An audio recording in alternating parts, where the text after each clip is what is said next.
أحد أبناء قبائل الكرب الشبوانية بعد تحرير كريتر يتوعد بقصيدة قصيرة بجعل الحوثيين عبرة لنصر الله. مساكم الله بالخير، أبشركم متواجدين في كريتر عدن والأمور طيبة. قضينا على ميليشيات الحوثي بفضل من الله، وعندي له بيتين. أنا بقتل الحوثي وبدق خشمه دق، وبلقيه عبره للحسن ولد نصر الله.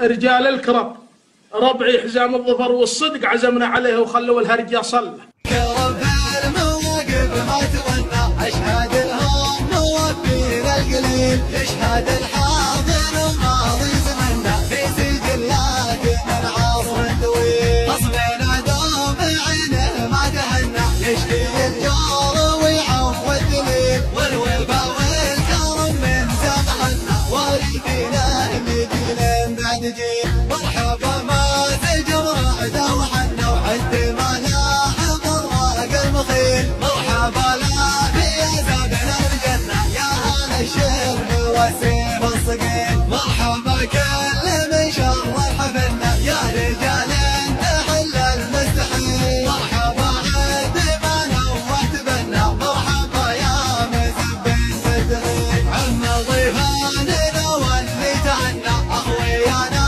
على الشبر الطويل. كل من هو على الداعي وصلنا، عم الاهلال وفا واهل الجميل. عند ابو صالح الترحيب يدنا، والخوي ما نبدل به بديل. رحبوا لا بيتي مليون منا، عقب باثنين وعود شحم حيل. الكرب المواقف ما تولى، اشهد الهم موفي القليل، يشهد